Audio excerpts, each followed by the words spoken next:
Isang nakabibinging tunog ng bumabanggang metal. Pagkabasag ng salamin na sumabay sa kulog. Napapreno ng todo si Araceli, Ara Santos, at sumadsad ang gulong ng kanyang luma at pinag-ipunan na kotse sa basang kalsada. Hinabol niya ang kanyang hininga, ang kanyang mga kamay ay nanginginig habang mahigpit na nakakapit sa manibela. Sa harap niya, ilang metro lang ang layo, umuusok ang isang itim na sasakyan na bumangga sa isang post ng kuryente. Ang ulan ay walang tigil sa pagbuhos, malakas at tila may dalang galit. 3 taon. 3 taon na pala ngayong gabi. Ang gabing tinanggap niya ang isang maikling text message na bumasag hindi lang sa puso niya, kundi sa buong pagkatao niya. Patawad, Ara. Hindi ko na kayang ituloy. Walang paliwanag. Walang tawag. Pagkatapos niyon, si Miguel Ilustre, ang lalaking pinangakuan niya ng habang buhay, ay naglaho na parang bula. At ngayon, sa parehong gabi, sa gitna ng parehong klasing ulan na tila nakikidalamhati sa kanya noon, isang trahedya ang nangyayari sa harap ng kanyang mga mata. Huwag kang makialam, Ara, sabi ng isang bahagi ng kanyang isip. Umalis ka na. Masyado ng maraming sakit ng ulo sa buhay mo. Pero hindi niya kaya. Nakita niya ang bahagyang paggalaw mula sa loob ng sasakyan. May tao sa loob. Buhay pa. Mabilis niyang tinanggal ang kanyang seatbelt. Ang takot ay napalitan ng isang kakaibang tapang. Binuksan niya ang pinto ng kanyang kotse at sinalubong ang hampas ng malakas na ulan at hangin. Bawat hakbang palapit sa umuusok na sasakyan ay parang ang bigat. Amoy sunog na goma at gasolina ang sumasalubong sa kanya. Nang marating niya ang pinto sa driver's side, nakita niya ang isang lalaki, walang malay, ang ulo nito ay duguan at nakasubsob sa manibela. Sinubukan niyang buksan ang pinto ngunit ayaw nito. Napasigaw siya sa frustrasyon.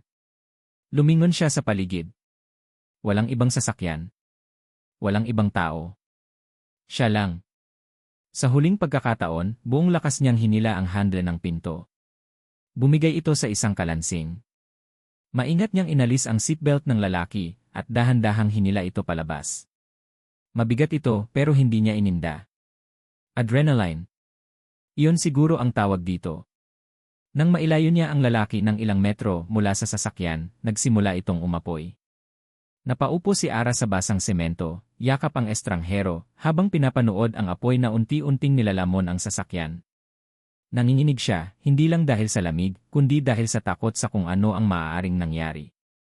Sa ospital, ang amoy ng antiseptiko ay pumalit sa amoy ng usok. Nakaupo si Ara sa isang plastik na upuan sa labas ng emergency room, basang-basa pa rin ang damit at nanginginig. Binalot siya ng isang nurse ng kumot. Ma'am, okay lang po ba kayo? Tanong ng nurse. Tumango lang si Ara. Ang isip niya ay nasa lalaking dinala niya rito. Lumipas ang halos 1 oras bago lumabas ang isang doktor. Kayo po ba ang kasama ng pasyente mula sa aksidente? Ako po ang nagdala sa kanya rito, Dosi. Kumusta po siya? He's stable for now. Malakas ang pagkakabagok ng ulo niya at may ilang minor injuries. We're running more tests. Pero sa ngayon, mukhang ligtas na siya. Salamat sa mabilis mong pagkilos, miss. Nakahinga ng maluwag si Ara. Salamat po, Dosi. Pwede ko po ba siyang makita? Nag-alinlangan ang doktor saglit, ngunit tumango rin. Sandali lang. Baka magising na rin siya. Dahan-dahang pumasok si Ara sa kwarto. Nakahiga ang lalaki sa kama, may benda sa ulo at ilang dasgas sa mukha. Mahimbing ang kanyang paghinga. Sa kabila ng mga sugat, may kapayapaan sa kanyang mukha. Lumapit si Ara.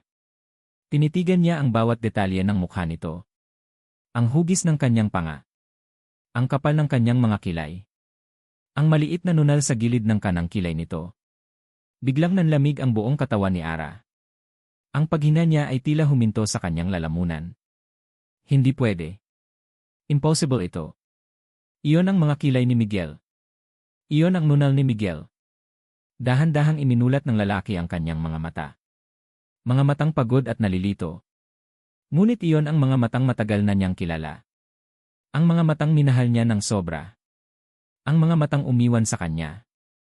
Napasinghat si Ara, napaatras ng isang hakbang.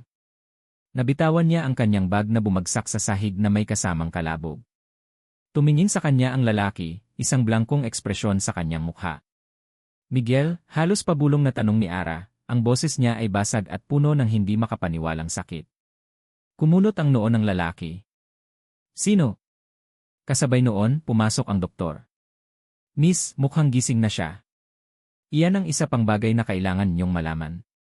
Napatingin si Ara sa doktor, ang mga mata niya ay nagtatanong, nagmamakaawa. The patient is suffering from severe amnesia. Retrograde amnesia, to be specific. Malamang dahil sa tindi ng trauma sa kanyang ulo. Huminga ng malalim ang doktor. Wala siyang maalala. Kahit ang sarili niyang pangalan. Gumuho ang mundo ni Ara. Narito sa harap niya ang lalaking sumira sa kanya, ngunit hindi siya ang Miguel na kilala niya. Isa siyang estranghero na may mukha ng kanyang kahapon. Isang blangkong pahina. Nanghihinang napasandal si Ara sa pader. Paano? Bakit? Sa gitna ng kanyang pagkalito, nagring ang kanyang cellphone. Nanginginig niyang kinuha ito mula sa kanyang bulsa. Si Kat, ang best friend niya. Ara. Nasaan ka? Kanina pa kita tinatawagan. Nakita ko sa newsfeed ang tungkol sa isang aksidente sa may highway. Malapit sa inyo. Okay ka lang ba? Kat, hirap na hirap magsalita si Ara. Nandito ako sa ospital. Ano? Anong nangyari? Kat, si Miguel. Anong si Miguel? Ara, anong sinasabi mo? Hindi pa man nakakasagot si Ara, narinig niya ang nag-aalalang boses ni Kat sa kabilang linya, mas mabilis at mas kinakabahan. Ara, siyan iyan. Iva girik si Donna Esmeralda Iluster ang lao, iyan vin. Nanigas si Ara. Donna Esmeralda. Ang ina ni Miguel. Ang reynang bakal na laging tutol sa kanya. Ang huling taong gusto niyang makita sa lahat. Lalo na ngayon. Bago pa man matapos ni Kat ang kanyang sinasabi, narinig na ni Ara ang mga ito. Ang mga maririin ngunit pamilyar na yabag sa pasilyo ng ospital.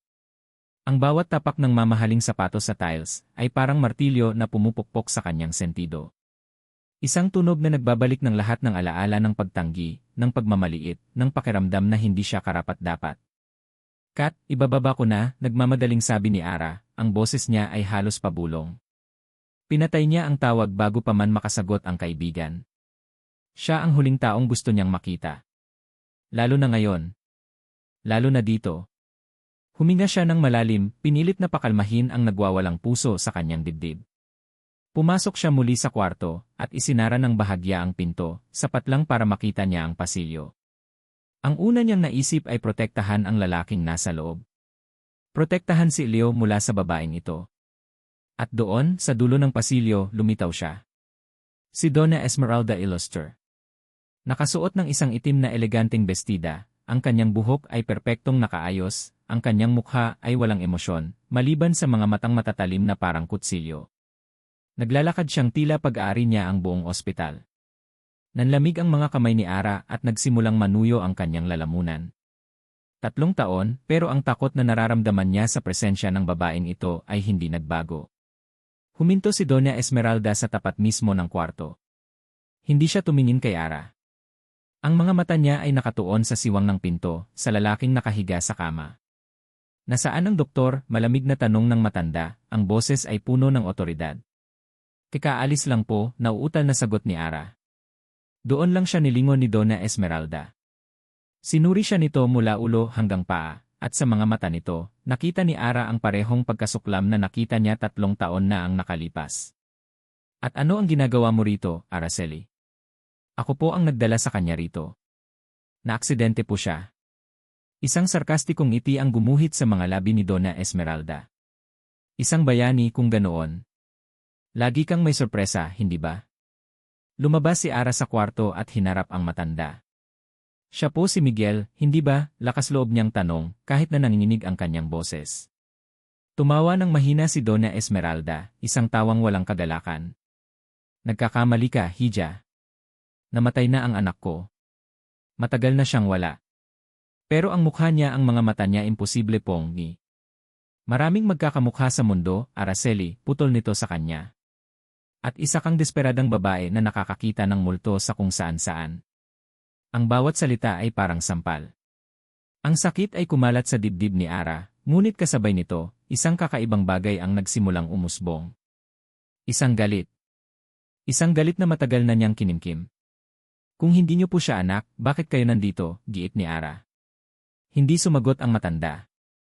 Sa halip, may kinuha ito mula sa kanyang mamahaling Hermes bag, isang checkbook at isang pluma.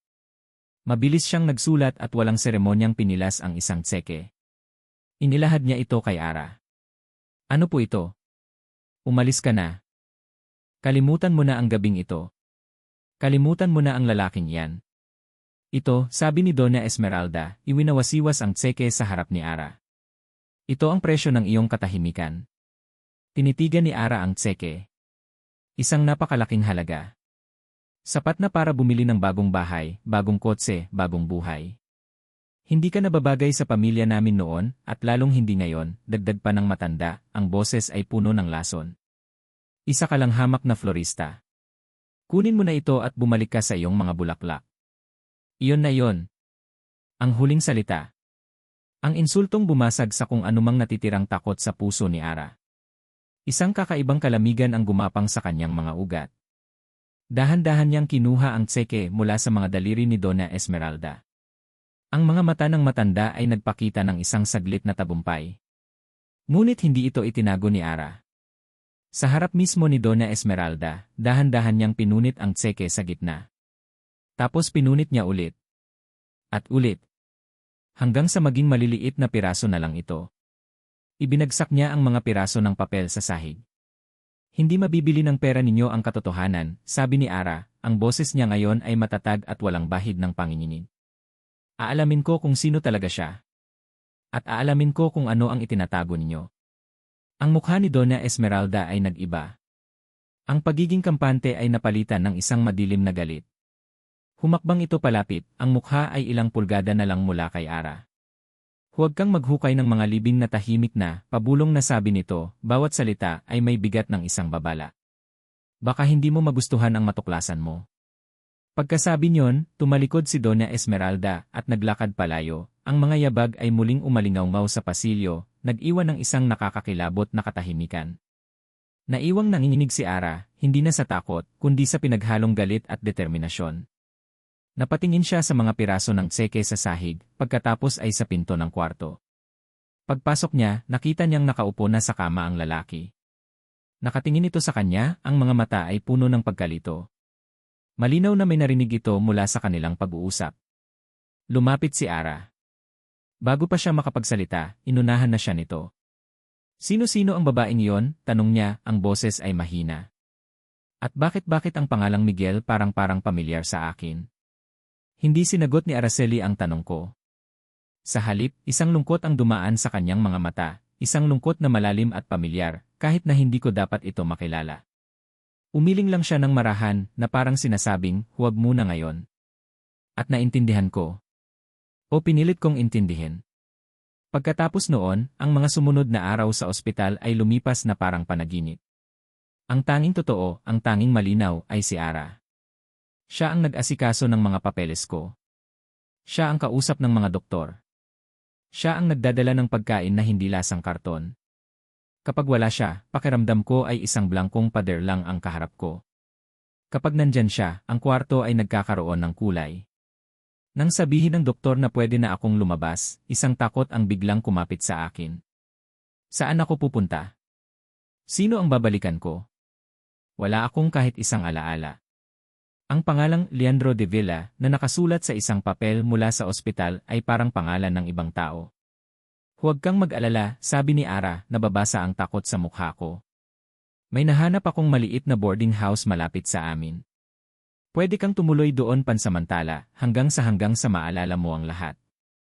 Ang salitang pansamantala ay dapat na nagbibigay pag-asa, pero para sa akin, ito ay parang isang walang hanggang sentensya. Ang kwartong tinutukoy niya ay maliit at simple. May isang kama, isang maliit na aparador, at isang bintanang nakatanaw sa pader ng kabilang bahay. Nang iwan ako ni Ara para raw makapagpahinga, umupo ako sa gilid ng kama at tinitigan ang aking mga kamay. Mga kamay ng isang estranghero. Isang nakakabinging katahimikan ang bumalot sa kwarto. Dito, wala si Ara. At sa kanyang pagkawala, ang bigat ng pagiging wala ay bumagsak sa akin. Sino ako? May naghahanap ba sa akin? May pamilya ba ako? May minahal ba ako? Hindi ko na natiis. Kailangan ko ng hangin. Kailangan ko siyang makita. Lumabas ako at sinundan ang direksyon na itinuro niya kanina. Ilang kanto lang ang layo na tanaw ko ito. Isang maliit na tindahan na puno ng kulay at buhay. Sa itaas nito, isang kahoy na karatula ang nakasulat sa eleganteng paraan, bulaklak ng pag-asa. Napangiti ako. Angkop na angkop sa kanya. Dahan-dahan akong pumasok. Isang matamis na halimuyak ng iba't ibang bulaklak ang sumalubong sa akin. Mga rosas, lilis, sampagita, magkakahalo, ngunit bumubuo ng isang nakakaginhawang amoy. At doon, sa gitna ng lahat, nakita ko siya. Nakatalikod, abala sa pag-aayos ng isang orchid na tila nalalanta. Nakasuot siya ng isang simpleng bestida at apron, ang buhok niya ay nakapusod ng bahagya. Dito, sa kanyang kaharian, iba ang kanyang anyo. Mayroon siyang lakas, isang kapayapaan na hindi ko nakita sa ospital. Hindi niya ako napansin kaya pinanood ko lang siya. Ang paraan ng marahan niyang paghawak sa bawat dahon, ang pag-aalalang nasa kanyang mukha para sa isang bulaklak. Mukhang malungkot siya, sabi ko sa wakas. Napalingon siya, nagulat. Ngunit agad ding napalitan ng isang maliit na ngiti. Leo, anong ginagawa mo rito? Akala ko nagpapahinga ka. Hindi ako mapakali pag-amin ko, lumapit sa kanya. Tiningnan ko ang orchid. May pag-asa pa ba siya? Lagi namang may pag-asa, sagot niya, ang mga mata ay nakatuon sa halaman. Kailangan lang ng tamang pag-aalaga. Kumuha siya ng isang maliit na pandilig at maingat na binasa ang ugat nito. Ipinakita niya sa akin ang mga dahon. Tingnan mo, dito. Kailangan lang alisin ang mga luma para may lugar ang mga bago na tumubo. Ang mga daliri niya ay dumaplis sa kamay ko habang itinuturo niya ito. Isang kuryente ang gumapang sa aking braso. Umiwas siya ng tingin at nakita ko ang bahagyang pamumula ng kanyang mga pisngi. Iniwan niya ang orchid at nagpatuloy sa ibang gawain. Ako naman ay naiwang naglalakad-lakad sa loob ng tindahan, hinahawakan ang mga bulaklak na parang ngayon lang nakakita. Huminto ako sa harap ng isang balde ng mga puting rosas at isang kumpol ng baby's breath. Hindi ko alam kung bakit. Isang malakas na puwersa ang nagtulak sa akin. Kumuha ako ng ilang puting rosas. Sunod, kumuha ako ng baby's breath. Ang mga kamay ko ay gumalaw ng kusa na parang may sariling isip. Inayos ko ang mga ito, inilagay ang maliliit na puting bulaklak sa paligid ng mga rosas. Isang simpleng bouquet. Leo. Napatingin ako kay Ara. Nakatayo siya sa di kalayuan, ang mga mata niya ay nanlalaki. Sa kanyang kamay, hawak niya ang isang bunting na pampol ng sanga. Bigla niya itong nabitawan. Bumagsak ito sa sahig na may malakas na kalansing. Anong ginagawa mo? Tanong niya, ang boses ay nanginginig. Naguluhan ako. Tiningnan ko ang hawak kong bouquet. O wala lang. Maganda lang silang tingnan ng magkasama. Hindi siya kumibo. Nakatitig lang siya sa bouquet na hawak ko, ang mukha niya ay namumutla. Para siyang nakakita ng multo. Muli. Dahan-dahan akong lumapit sa kanya. May mali. May nasabi ba akong mali? May nagawa ba akong mali? Ara, ayos ka lang. Umiling siya na parang sinusubukang alisin ang isang imahe sa kanyang isipan. Pero ang mga mata niya ay hindi nagsisinungaling. May nakita siyang isang bagay na nakasakit sa kanya. Sa sandaling iyon, ang tanging gusto ko lang ay alisin ang sakit na iyon sa kanyang mga mata. Itinabi ko ang bouquet at ginawa ang isang bagay na hindi ko pinag-isipan. Hinawakan ko ang kanyang kamay. Malamig ito at bahagyang nanginginig.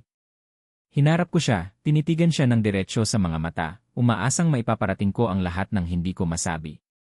Hindi ko alam ang nakaraan ko, sabi ko, ang boses ko ay halos pabulong ngunit puno ng katapatan. Pero pakiramdam ko ang hinaharap ko may kinalaman sa'yo. Pakiramdam ko ang hinaharap ko may kinalaman sa'yo. Ang mga salitang iyon ni Leo ay umalingaw sa isip ko sa mga sumunod na araw. Parang isang kantang hindi ko mayalis sa aking ulo. Isang kantang sabay na nagbibigay ng pag-asa at takot. Sinubukan kong iwasan siya. Sinabi ko sa sarili ko na kailangan kong dumistansya. Masyadong mapanganib ang lahat. Masyadong masakit. Ngunit si Leo, sa kanyang pagiging simple at totoo, ay may paraan para gibain ang mga pader na itinatayo ko. Isang hapon, habang isinasara ko ang tindahan, nakita ko siyang naghihintay sa labas, nakasandal sa pader, ang mga kamay ay nasa bulsa. Gutom na ako, sabi niya na may kasamang ngiti. Sabi ng ale sa kanto, may pinakamasarap na fishball daw dito sa buong Maynila. Hindi ko napigilang mapangiti. Sa kabila ng lahat, mayroon siyang gaan na matagal ko nang hindi naramdaman sa buhay ko. At naniwala ka naman? Siyempre. Tara, patunayan natin. At doon, sa isang simpleng paglalakad papunta sa kanto, naramdaman ko ang isang bagay na matagal ko nang kinalimutan, ang normalidad. Kumain kami ng fishball at kwek-kwek sa gilid ng kalsada, nag-uusap tungkol sa mga bagay na walang kabuluhan. Tinanong niya kung ano ang paborito kong kulay. Sinabi ko sa kanya kung paano ako natutong mag-ayos ng bulaklak mula sa lola ko. Sa mga sandaling iyon, hindi siya ang multo ni Miguel. Siya lang si Leo, isang lalaking may pinakamalungkot ngunit pinakamagandang mga mata na nakita ko. At ako, hindi ako ang babaeng iniwan at nasaktan. Ako lang si Ara. Naglalakad kami pabalik, ang dapit hapon ay nagbibigay ng ginintuang kulay sa paligid. Ang tawa niya ay musika sa aking pandinig. At sa isang saglit, pinayagan ko ang sarili kong isipin, paano kung ito na lang? Paano kung kalimutan ko na ang lahat? Ngunit ang langit ay may ibang plano. Biglang pumatak ang isang butil ng ulan sa aking ilong. Sunod-sunod. Hanggang sa ang dating payapang hapon ay naging isang biglaang buhos ng malakas na ulan. Naku!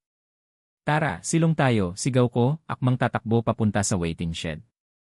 Ngunit pinigilan ako ni Leo. Hinawakan niya ang aking kamay. Tumingin ako sa kanya, naguguluhan.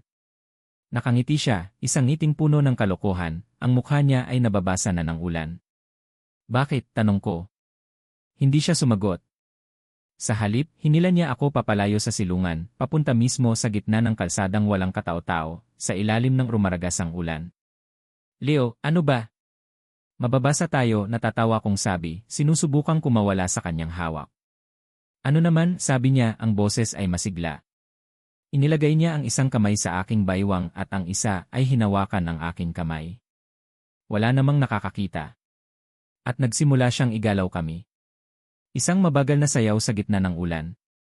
Walang musika, tanging ang tunog lang ng patak ng ulan sa semento at ang tibok ng aming mga puso. Noong una, nahihiya ako. Ngunit nang makita ko ang purong saya sa kanyang mga mata, isang saya na tila ngayon lang niya naranasan, nahawa ako. Tumawa ako ng malakas, isang tawang matagal nang hindi lumalabas sa aking lalamunan. Ipinikit ko ang aking mga mata at hinayaan ang sarili kong madala.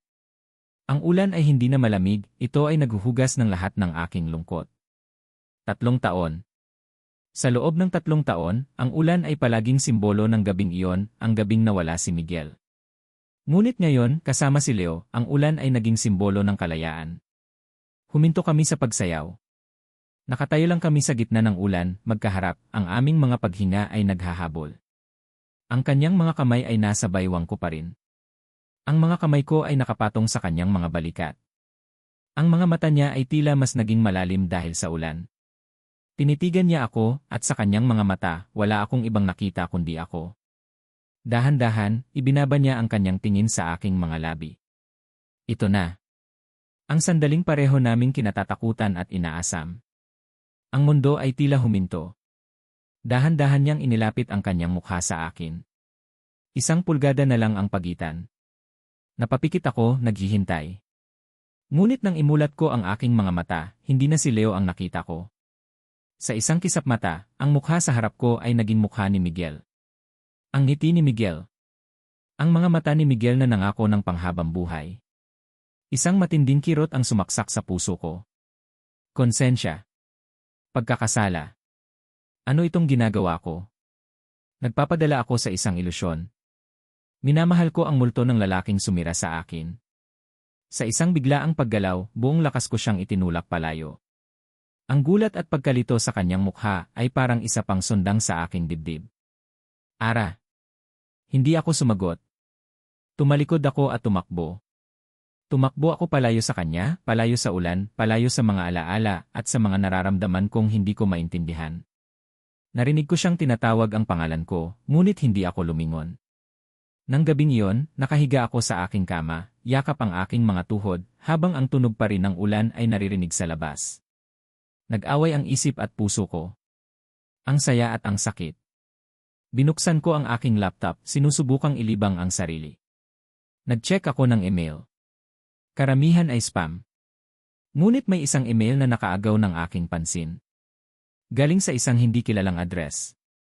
Walang subject. Nanginginig kong binuksan ito. Naglalaman lang ito ng isang linya. Hindi siya ang inaakala mo. Tingnan mo ang galos sa kanyang batok. Hindi ako nakatulog ng gabing iyon. Ang mga salita mula sa email ay parang tinik na bumaon sa isip ko at hindi ko mahugot. Hindi siya ang inaakala mo. Tingnan mo ang galos sa kanyang batok. Isang biro. Isang pananakot mula kay Donna Esmeralda. Sino ang magpapadala nito? At bakit? Ang batok. Bigla, isang alaala ang sumulpot mula sa kailaliman ng aking isipan, isang alaalang matagal ko nang ibinaon kasama ng iba pang masasayang sandali namin ni Miguel. 16 na taong gulang kami noon. Umaakyat si Miguel sa puno ng mangga sa likod bahay namin para kunin ang pinakapula at pinakamalaking bunga para sa akin. Ngunit nadulas siya. Isang malakas na kalabog. Isang sigaw. Nagtamo siya ng isang maliit ngunit malalim na sugat sa kanyang batok. Nang gumaling ito, nag-iwan ito ng isang peklat. Isang maliit na peklat na hugis kalahating buwan. Iyon ang naging sikreto naming dalawa. Ang kanyang battle scar para sa pag-ibig, biro niya noon. Posible ba? Kinabukasan, hindi ako pumasok sa flower shop. Hindi ko kaya. Ang isip ko ay puno ng isang misyon. Isang nakakatakot na misyon. Sa ilalim ng aking kama may isang kahon. Isang kahoy na kahon na hindi ko na binuksan sa loob ng 3 taon. Ang kahon ng mga alaala. Ang kahon ng sakit. Nanginginig kong hinila ito palabas. Ang alikabok sa takip nito ay saksi sa panahon na lumipas. Dahan-dahan kong itinaas ang takip. Ang amoy ng nakaraan ay sumalubong sa akin, mga tuyong bulaklak, lumang papel, at mga pangakong napako. Naroon ang mga tiket ng scene mula sa una naming date. Ang isang tuyong rosas na ninakaw niya mula sa hardin ng kapitbahay. At sa ilalim ng lahat, ang mga litrato. Naghanap ang aking mga daliri. Hinanap ko ang isang partikular na litrato. Isang araw sa beach. Nakatalikod si Miguel, tumatawa habang tumatakbo papalayo sa alon. Ang araw ay tumatama sa kanyang likod, at doon, sa kanyang batok, malinaw na malinaw. Ang peklat na hugis kalahating buwan. Napasinghap ako. Hinawakan ko ang litrato, ang mga daliri ko ay nanginginig. Totoo. Naaalala ko ng tama. Hindi ito guni-guni. Ngayon, iisa na lang ang kailangan kong gawin. At ang pag-isip pa lang tungkol dito ay nagpapatayo na ng lahat ng balahibo sa aking katawan. Naglakad ako papunta sa boarding house ni Leo na parang isang kriminal na papunta sa lugar ng kanyang krimen. Bawat hakbang ay mabigat. Bawat paghinga ay mababaw. Ano ang gagawin ko kapag nandoon na ako? Leo, pwede ko bang tingnan ang batok mo? Impossible. Kumatok ako sa kanyang pinto. Binuksan niya ito, at isang ngiti ang agad na sumilay sa kanyang mga labi. Ngunit napalitan ito ng pag-aalala nang makita niya ang aking mukha. Ara. Ayos ka lang? Nag-aalala ako sa iyo mula pa kagabi. Okay lang ako, pagsisinungaling ko. Gusto ko lang sanang kamustahin ka. Pumasok ka. Pumasok ako sa maliit na kwarto. Umupo siya sa kama, at ako naman ay nanatiling nakatayo, hindi alam kung paano sisimulan ang aking plano. May dumi ka yata sa buhok, sabi ko, ang boses ko ay halos hindi lumabas. Ang pinakapalpak na palusot sa buong mundo. Kumunot ang kanyang noo sa pagkalito. Saan? Hinawakan niya ang kanyang buhok. Hindi sa likod. Lumapit ako. Ang puso ko ay dumadagundong sa aking dibdib, napakalakas, sigurado akong naririnig niya. Hayaan mo, aalisin ko. Tumalikod siya ng bahagya para bigyan ako ng access. Ito na. Itinaas ko ang nanginginig kong kamay. Ang mga daliri ko ay malamig na parang yelo. Dahan-dahan, hinawi ko ang ilang hibla ng kanyang buhok sa batok. Ang balat niya. Ang aking daliri ay dahan-dahang gumapang. At pagkatapos, naramdaman ko ito. Isang bahagyang umbok. Isang gaspang.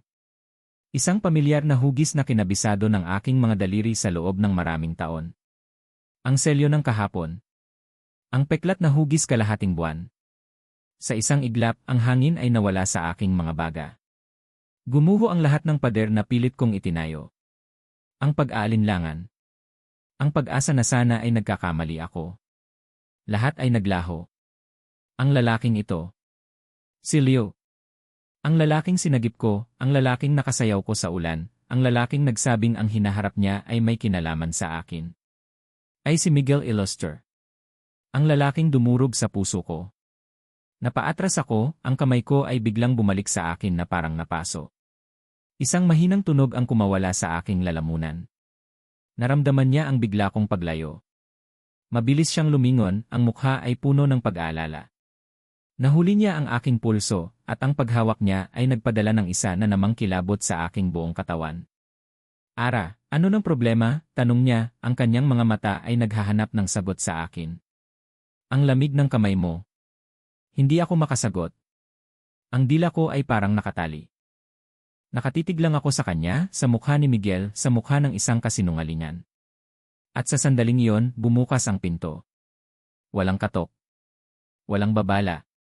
Nakatayo roon si Doña Esmeralda, ang kanyang mukha ay kasing tigas ng marmol. At sa tabi niya, nakatayo ang isang babaeng hindi ko pa nakikita. Maganda, bata, at nakatingin sa akin na may halong awa at pagtatabumpay. Ang hangin sa maliit na kwarto ay biglang naging mabigat at mahirap hingahin.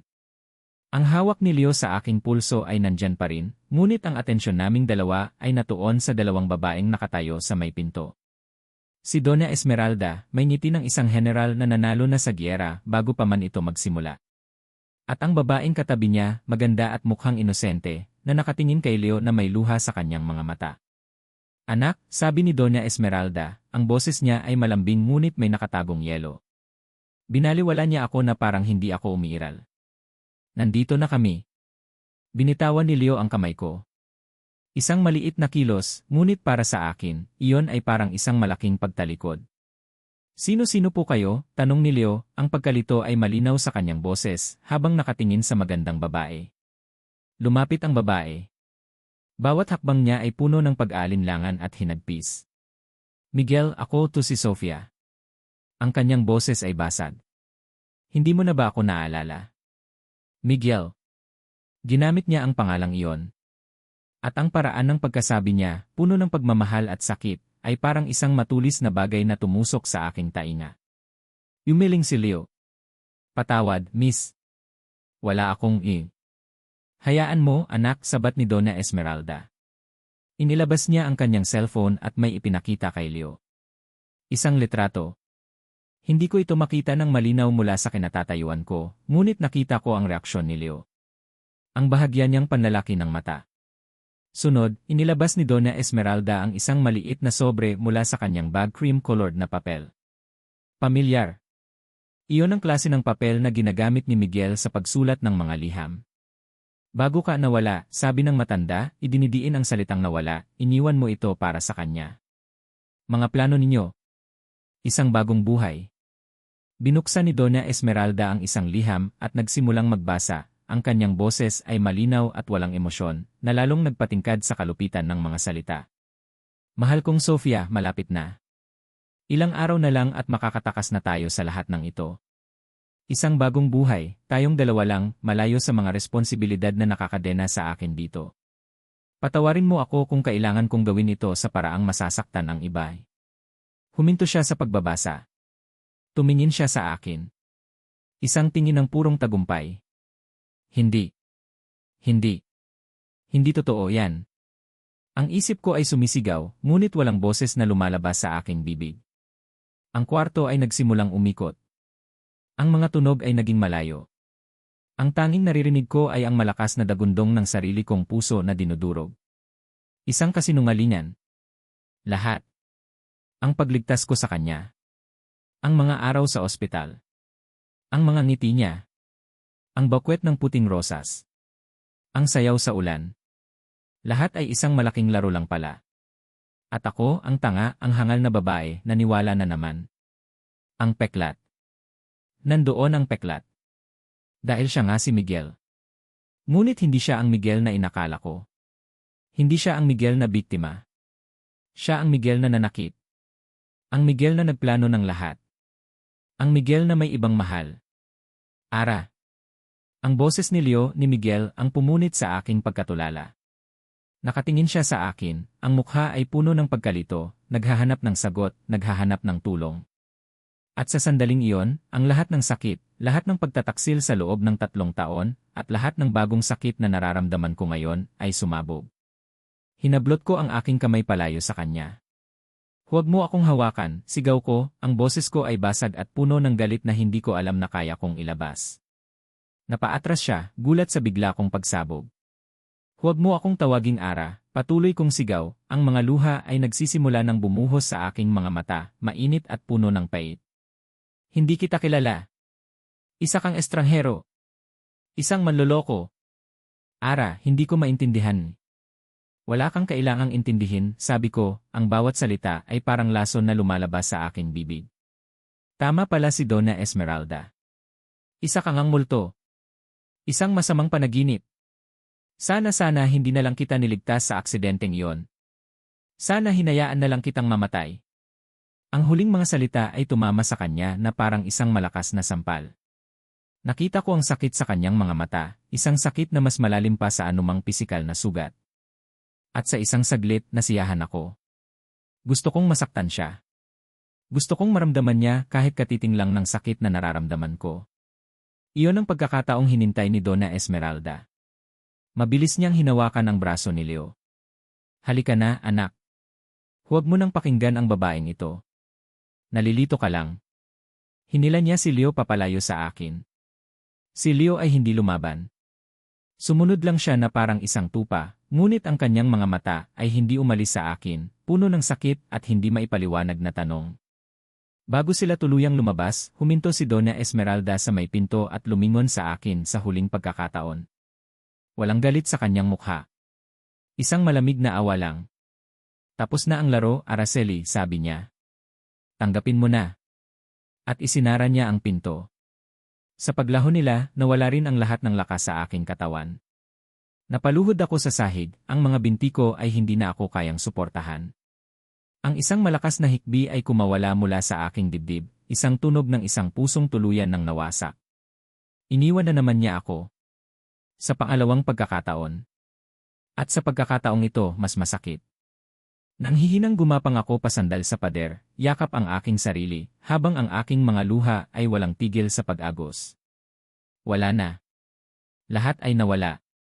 Sa gitna ng aking pag-iyak, narinig ko ang pagring ng aking cellphone. Pinilit kong abutin ito mula sa aking bulsa.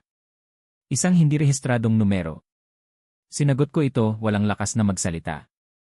Isang boses ang narinig ko sa kabilang linya. Isang boses na binago ng teknolohiya, malalim at nakakakilabot. Magaling, sabi ng boses. Ngayon, lumayo ka na sa mga ilustre, kung gusto mo pang masikatan ng araw bukas.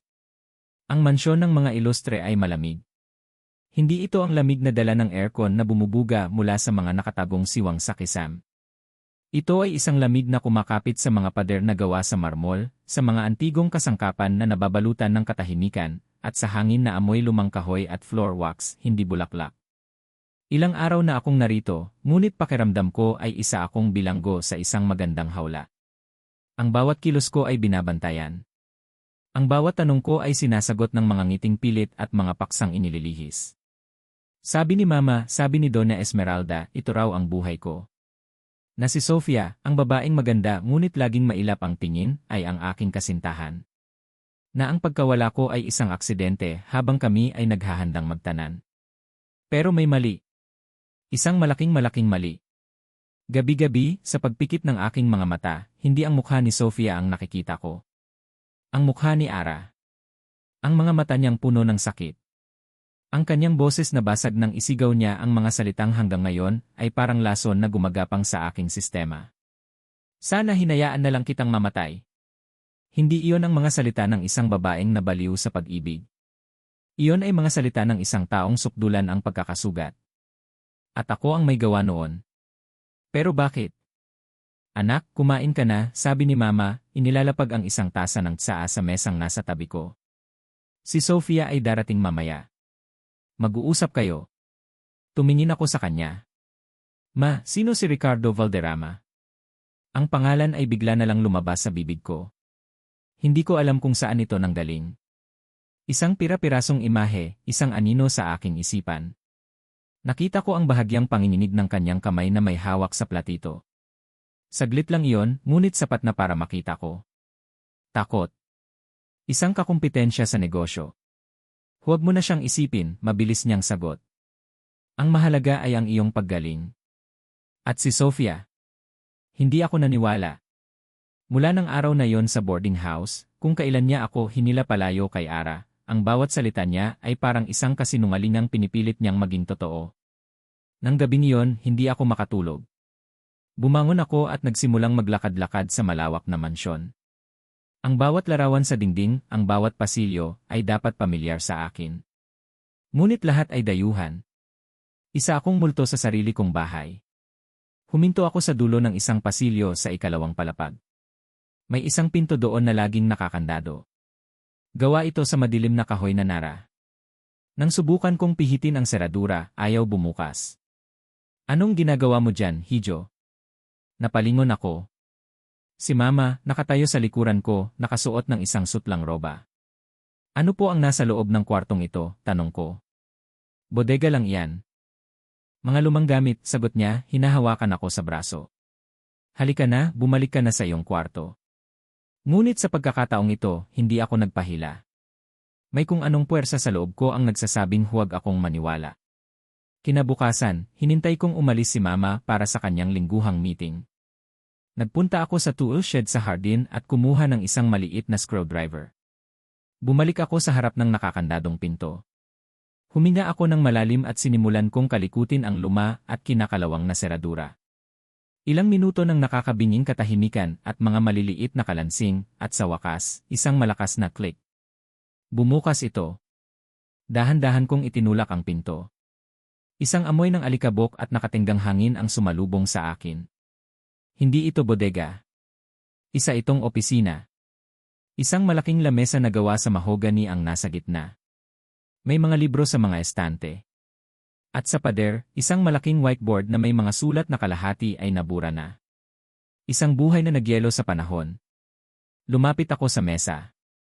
Ang alikabok ay makapal. Hinawi ko ito gamit ang aking kamay at nakita ko ang isang namiplate. Miguel Illuster. Umupo ako sa upuan, isang upuang gawa sa katad na perpektong humulma sa aking likod. Napapikit ako. May pilit na bumabalik, ngunit malabo, parang isang panaginip na hindi ko mahawakan. Binuksan ko ang mga drawer. Mga folder. Mga dokumento. Karamihan ay tungkol sa negosyo. Ngunit sa isang folder, paulit-ulit kong nakita ang pangalang iyon. Ricardo Valderrama. Mga liham. Mga banta. Mga kasunduan na hindi natupad. Kasabay ng pagbabasa ko, isang matinding sakit ang kumirot sa aking ulo. Isang imahe. Isang madilim na daungan. Ang tunog ng mga alon. Isang sigaw. Napahawak ako sa aking ulo, sinusubukang alisin ang sakit. At nang imulat ko ang aking mga mata, nakita ko ito. Sa ilalim ng isang tumpok ng mga papel, isang maliit na bagay. Isang microcassette recorder. Kulay pilak at malamig sa aking palad. May kung anong nagtulak sa akin. Kinuha ko ito. Tinitigan. May isang maliit na tape sa loob. Nanginginig ang aking mga kamay habang pinipindot ko ang maliit na buttons na may nakasulat na play. Noong una, puro static. Isang mahinang hiss.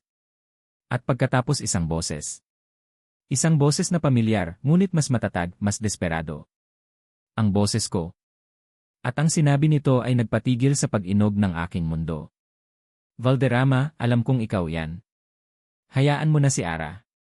Wala siyang kinalaman dito. Ilang araw. Ilang araw na akong nakakulong sa aking apartment, sa aking isipan, sa aking dalamhati. Ang bulaklak ng pag-asa ay nanatiling sarado. Ang mga bulaklak sa loob, sigurado ako, ay nagsisimula ng malanta. Katulad ko. Ang mga huling salita ni Leo, ni Miguel, na puno ng sakit at pagkalito, at ang masakit ko namang isinagot sa kanya, ay paulit-ulit na naglalaro sa aking isipan. Ngunit ang mas tumatak ay ang boses sa telepono. Ang malamig na banta. Hindi na ito tungkol lang sa isang pusong sinugatan. May mas malalim. May mas madilim. Ara, buksan mo ang pinto.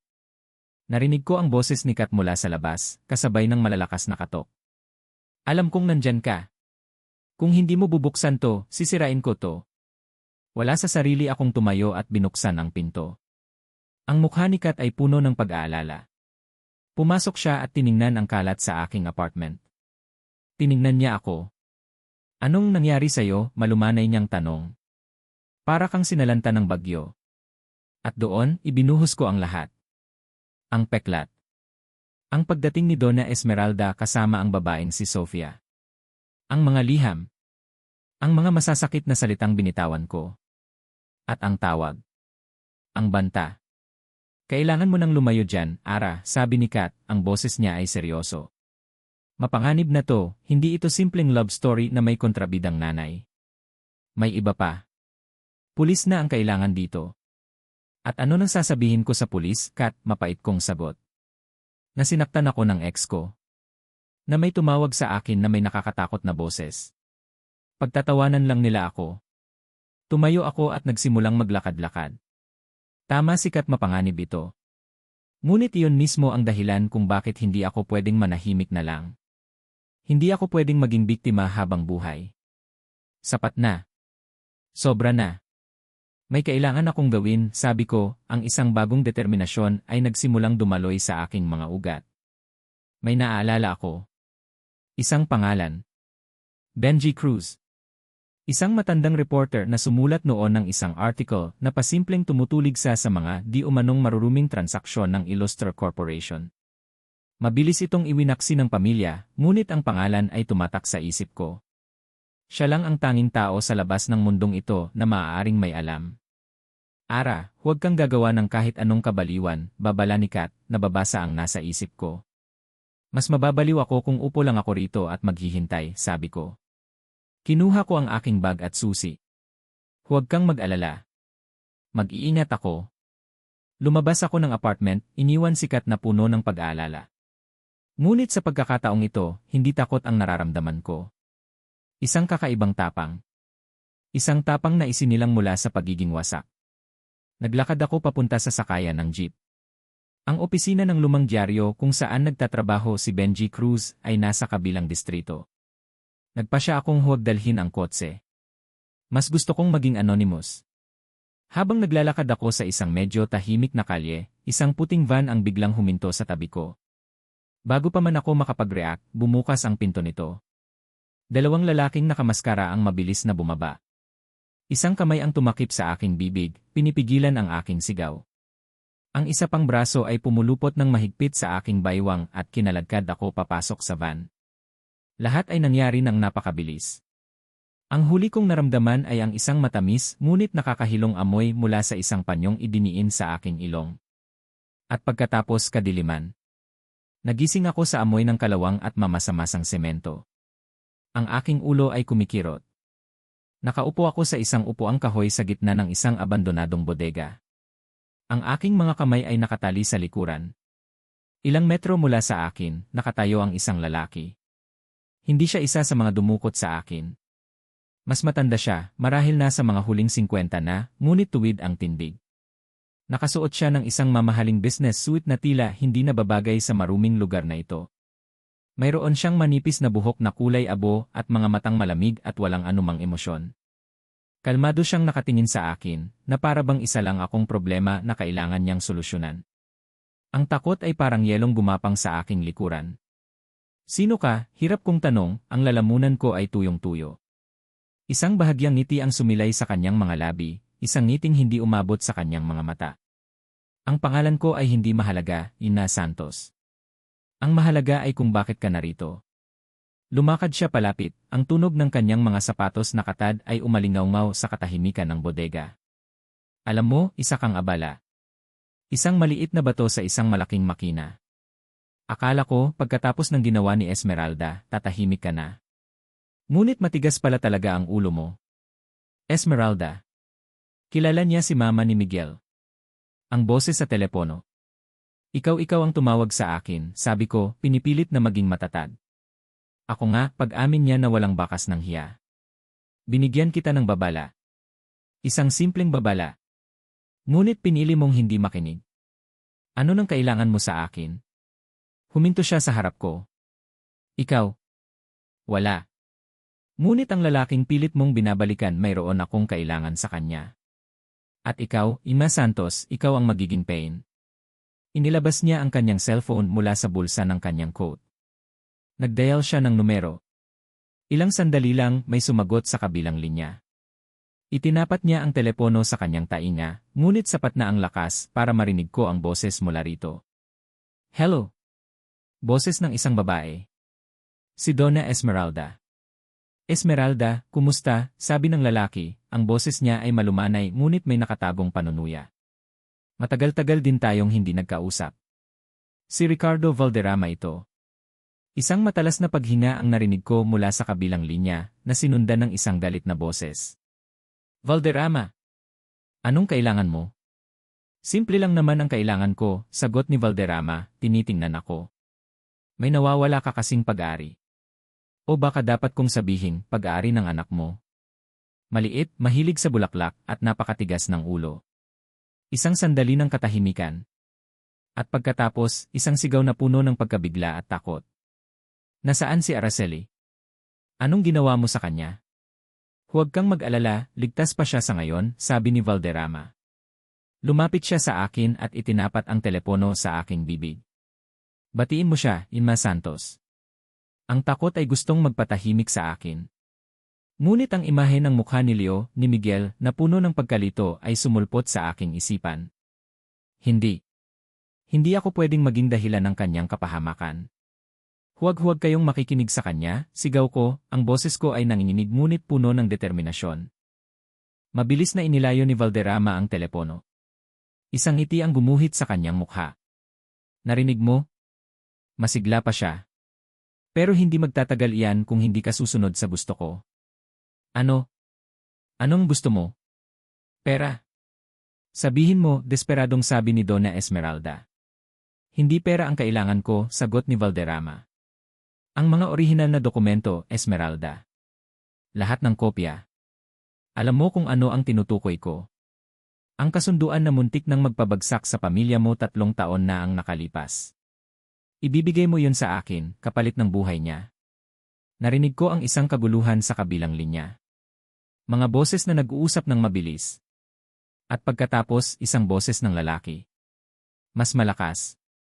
Mas malapit. Sino yan? Ma, anong nangyayari? Ang puso ko ay biglang tumigil sa pagtibok. Siya. Narinig ko ang boses ni Donna Esmeralda na sumisigaw, huwag Miguel. Huwag kang makialam. Ngunit huli na ang lahat. Ang boses sa telepono ay biglang nagbago. Mas malinaw. Mas malakas. Isang boses na puno ng isang galit na hindi ko pa narinig mula sa kanya. Valderrama. Ang pangalan ay binigkas niya hindi bilang tanong, kundi bilang isang sumpa. Ngumiti si Valderrama. Tila ito mismo ang hinihintay niya. Miguel Iloster. Buhay ka pa pala talaga. Buti naman at nagpakita ka na. Nasaan siya? Sigaw ni Miguel sa kabilang linya. Anong ginawa mo sa kanya? Nandito lang siya sa tabi ko. Naghihintay, kalmadong sagot ni Valderrama. Kung gusto mo siyang makitang buhay, pumunta ka rito. Mag-isa. Saan? Ibinigay ni Valderrama ang address ng bodega. Dalhin mo ang mga dokumento. Huwag kang magsasama ng pulis kung ayaw mong isang malamig na bangkay ang datnan mo rito. Narinig ko ulit ang boses ni Donna Esmeralda, sumisigaw, nagmamakaawa. Miguel, huwag. Isang patibong iyan.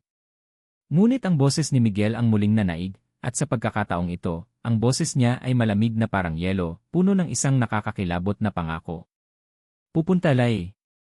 Pinutol niya ang tawag. Ibinaba ni Valderrama ang telepono, ang ngiti sa kanyang labi ay mas lumawak. Tumingin siya sa akin. Ayan. Mukhang mas mahalaga ka pala kaysa sa inaakala ko. Ngunit hindi na ako nakikinig. Ang tanging naririnig ko sa aking isipan ay ang huling sinabi ni Miguel. Ang boses na yon. Hindi na yon ang boses ng nalilitong si Leo. Iyon ay boses ng isang taong handang pumasok sa impyerno. At papunta siya rito. Para sa akin. Ang manibela ay malamig sa ilalim ng aking mga palad na pinagpapawisan. Ang makina ng sasakyan ay umuugong, ngunit ang tanging naririnig ko ay ang boses ko mula sa tape recorder. Hayaan mo na si Ara. Wala siyang kinalaman dito. At ang boses ni Ara, puno ng sakit at galit. Sana hinayaan na lang kitang mamatay. Hindi na ako si Leo.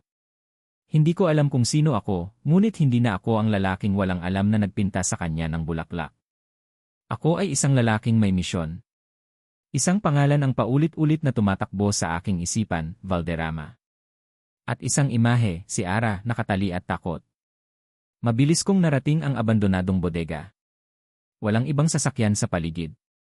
Patibong. Alam kong patibong ito. Ngunit wala akong pakialam.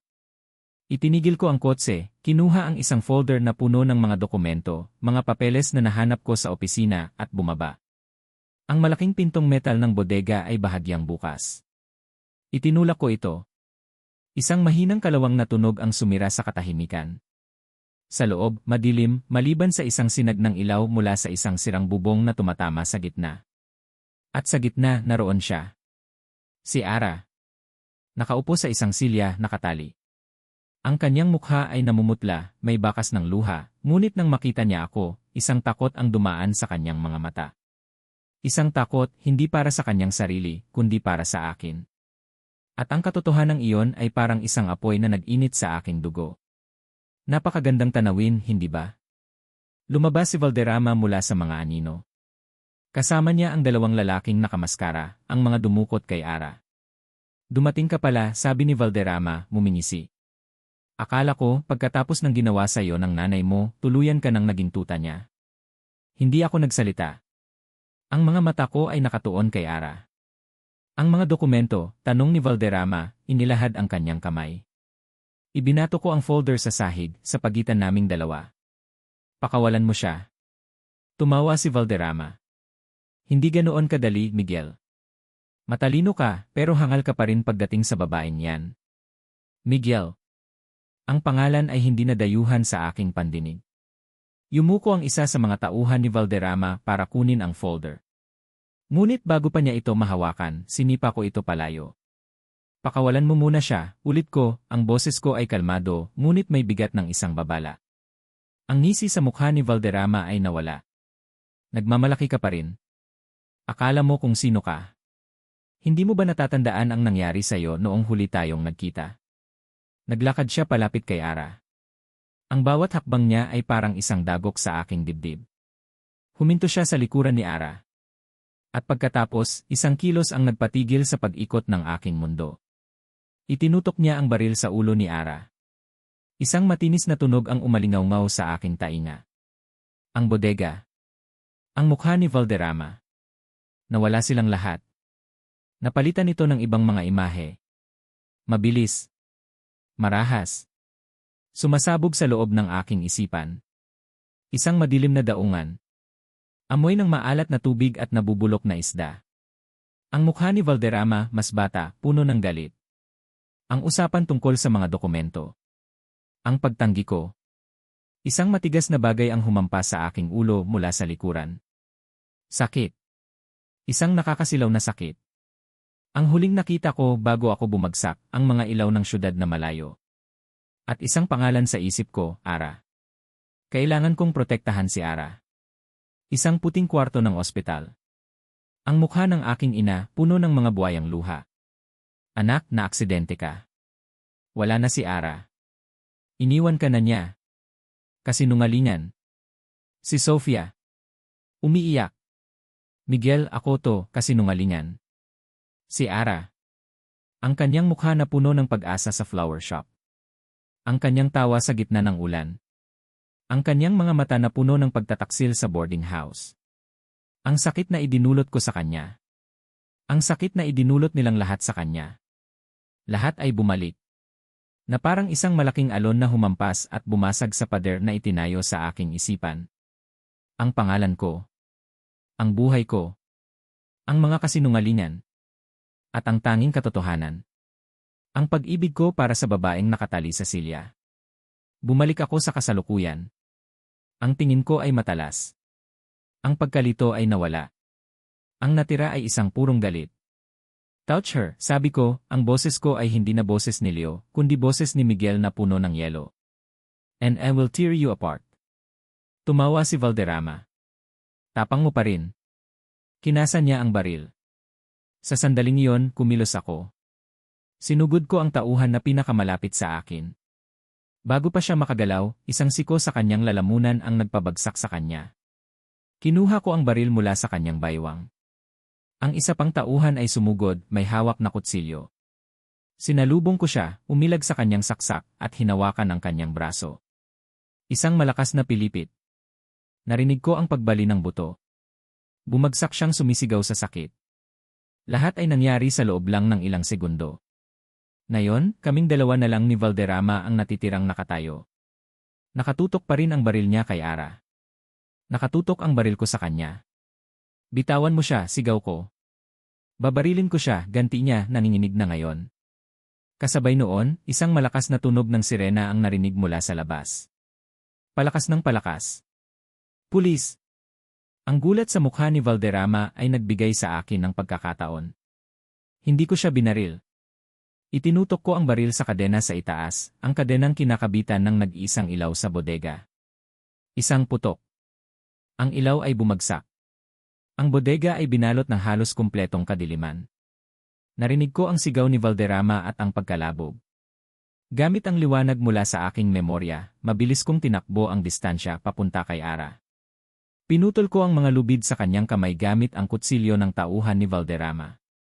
Sa paglaya ng kanyang mga kamay, niyakap niya ako ng mahigpit. Nanginginig. Kasabay noon, bumukas ang malaking pinto ng bodega. Pumasok ang mga pulis, ang kanilang mga flashlight ay sumasayaw sa dilim. Taas ang kamay. Nahuli nila si Valderrama na gumagapang sa sahig. Tapos na. Ang adrenaline ay nawala. Ang galit ay humupa. Ang natira ay ang babaeng nasa aking mga bisig. Humiwalay ako sa yakap at tiningnan siya. Ang kanyang mga mata ay puno ng luha, pagkalito, at 1,000 tanong. Hindi ako nagsalita. Sa harap niya, dahan-dahan akong lumuhod. Ang matigas na semento ay malamig sa aking mga tuhod. Tuminala ako sa kanya, hindi na bilang si Leo na walang alam, hindi na bilang si Miguel na mayabang. Ako lang. Ang lalaking nagkasala. Ang lalaking bumalik. Ang lahat ng dapat kong sabihin, lahat ng paliwanag, lahat ng sakit, ay nabuod sa isang salita. Ara, sabi ko, ang boses ko ay basag at puno ng lahat ng pagsisisi sa buong mundo. Patawad. Lumipas ang ilang buwan. Ang ingay ng mga sirena at ang alingaw ng putok ng baril ay napalitan ng isang payapang katahimikan. Si Ricardo Valderrama ay nilitis at napatunayang may sala. Ang mga kasinungalingan at krimen na matagal niyang itinago ay nabunyag sa lahat. Kasama sa kanyang pagbagsak ang mga kasabwat, kabilang na ang babaeng nagpanggap na si Sofia. Ang pangalan ng pamilyang ilustre ay dumaan sa isang malaking iskandalo, ngunit sa tulong ng katotohanan, unti-unti itong nilinis. Isang hapon, habang nag-aayos ako ng mga bagong dating na sunflower sa aking tindahan, isang pamilyar na anino ang tumabon sa pintuan. Napatingala ako. Si Donna Esmeralda. Nakatayo siya roon, hindi nakasuot ng kanyang karaniwang matapang nakasuotan, kundi isang simpleng bestida. Wala ang kanyang mga alahas. Wala ang ere ng pagiging isang reyna. Sa kanyang mga mata, wala na ang lamig, kundi isang malalim na pagod at pagsisisi. Hindi ako nagsalita. Hinintay ko lang siya. Dahan-dahan siyang pumasok. Lumapit siya hindi sa akin, kundi sa isang hilera ng mga puting rosas. Hinaplos niya ang isang talulot. Ang paborito ni Miguel, sabi niya, ang boses ay mahina. Lagi niyang sinasabi, para daw sa'yo ang mga ito. Dahil katulad mo, simple, ngunit kapag tinitigan mo, makikita mo ang lahat ng ganda sa mundo. Isang luha ang pumatak mula sa kanyang mata. At sa unang pagkakataon, hindi ako nakaramdam ng galit. Awa. Patawad, Araceli, sabi niya, humaharap sa akin. Walang salita ang sapat para sa lahat ng sakit na idinulot ko sa'yo. Akala ko, pinoprotektahan ko ang anak ko. Pero ang totoo, ang sarili ko lang ang pinoprotektahan ko. Ang pride ko. Ang takot ko na mawala siya. Sa aking pagiging makasarili, muntik na siyang mawala ng tuluyan. Hindi ako sumagot. Tumango lang ako. Isang tango ng pagtanggap. Hindi pa ng pagpapatawad, ngunit isang simula. At para sa kanya, tila sapat na yon. Tumalikod siya at tahimik na umalis. Pagkatapos noon, ang buhay ay nagpatuloy sa isang bagong ritmo. Si Miguel, at mas komportable na ako ngayon na tawagin siyang Miguel, ay inasikaso ang pagbangon ng kanilang kumpanya. Ngunit hindi na tulad ng dati. Mas marami na siyang ngumingiti. Mas marami na siyang nakikinig. Nagkikita kami. Hindi bilang magkasintahan, kundi bilang dalawang taong nagkakilala ulit sa unang pagkakataon. Isang hapon, nagkita kami sa isang parke sa tabi ng dagat. Umupo kami sa isang bench, pinapanood ang paglubog ng araw. Walang hawak kamay. Walang mga matatamis na salita. Isang komportableng katahimikan lang sa pagitan namin. Ikinuwento sa akin lahat ni Kat, sabi niya, binabasag ang katahimikan. Kung paano ka nagsimula ulit mag-isa. Kung paano mo itinayo ang bulaklak ng pag-asa mula sa wala. Tumingin siya sa akin. Ang tapang mo, Ara. Kailangan, simpleng sagot ko. Kung hindi ako magiging matapang para sa sarili ko, sino pa? Tumango siya, tinatanggap ang katotohanan sa aking mga salita. Alam ko na hindi mabubura ng kahit anong sorry ang nakaraan. At hindi ko nasusubukang ibalik pa yon. Dahil ang Miguel na minahal mo noon wala na siya. Namatay na siya sa daungan, at muling isinilang na may amnesia, at ngayon, sinusubukan niyang maging isang bagong tao. May kinuha siya sa kanyang tabi. Hindi isang malaking bouquet ng mga pinutol na bulaklak. Isang maliit na paso. Sa loob, isang maliit na usbong pa lang ng halaman. Isang seedling. Inilahad niya ito sa akin. Ayaw ko nang magbigay ng mga bagay na maganda lang sa simula, pero unti-unting namamatay. Sabi niya, ang mga mata niya ay puno ng isang bagong klase ng katapatan. Sa pagkakataong ito, gusto kong mag-alaga ng isang bagay na kasama ka. Tinitigan ko ang maliit na halaman. Puno ng potensyal. Puno ng pag-asa. Hayaan nating lumago ito, patuloy niya. At habang lumalago siya, marahil tayo rin. Walang pilitan. Walang pangako. Isang araw lang sa isang pagkakataon. Kinuha ko ang paso. Ang init nito ay gumapang sa aking mga palad. Isang init na hindi nakakapaso. Isang init na nagbibigay buhay. Tumingin ako sa kanya, at sa unang pagkakataon, hindi ko na nakita ang multo ng nakaraan o ang sakit ng pagtataksil. Ang nakita ko ay si Miguel. Isang taong nagkamali, nasaktan, natuto, at ngayon ay narito, nag-aalok hindi ng isang perpektong hardin, kundi ng isang butil ng simula. Tumayo kami at nagsimulang maglakad sa tabi ng dalampasigan. Ang aming mga anino ay mahaba sa buhangin. May isang maliit na espasyo sa pagitan ng aming mga kamay, ngunit ang aming mga mata ay nakatingin sa iisang direksyon. Sa hinaharap. Ang nakaraan ay nagturo sa akin ng tungkol sa sakit. Ang kasalukuyan ay nagbigay sa akin ng pagkakataong maghilom. At ang hinaharap ay isang hardin na naghihintay na diligan. At dito nagtatapos ang kwento ni Ara at Miguel. Mga minamahal kong tagapakinig. Mula sa kaibuturan ng aking puso, maraming salamat sa inyong pagsubaybay at paglalakbay kasama sina Ara at Miguel sa bawat kabanata ng kanilang kwento. Habang isinusulat ko ang bawat tagpo, naramdaman ko rin ang kanilang sakit, ang kanilang pagkalito, ang kanilang munting saya, at ang kanilang pag-asa. Sapagkat ang kanilang kwento ay hindi lang kwento ng pag-ibig, kundi kwento ng pagiging tao, isang kwento ng pagbagsak at muling pagbangon. Sa kwentong ito, nais kong iparating na ang tunay na pag-ibig ay hindi laging perpekto. Ito ay may mga lamat, may mga sugat, at may mga pagkakamali. Ngunit ang tunay na lakas ay hindi nasusukat sa pag-iwas sa sakit, kundi sa kakayahang magpatawad, hindi lang sa iba, kundi pati na rin sa ating mga sarili. At higit sa lahat, ito ay isang paalala na laging may pag-asang magsimula muli. Na ang bawat bagong umaga ay isang bagong hardin na naghihintay na ating diligan. Ngayon, nais ko namang marinig ang inyong kwento. Ano ang pinakapaborito ninyong eksena? Anong aral ang inyong napulot? Nag-iwan ba ng marka sa inyong mga puso sina Ara at Miguel? Hinihikayat ko kayong i-share ang inyong mga saloobin sa comment section sa ibaba. Hanggang sa ating muling pagkikita sa susunod na kwento. Ito ang inyong lingkod na laging magpapaalala na ang pinakamagandang kwento ng pag-ibig ay isinusulat ng isang pusong marunong magpatawad at umasang muli.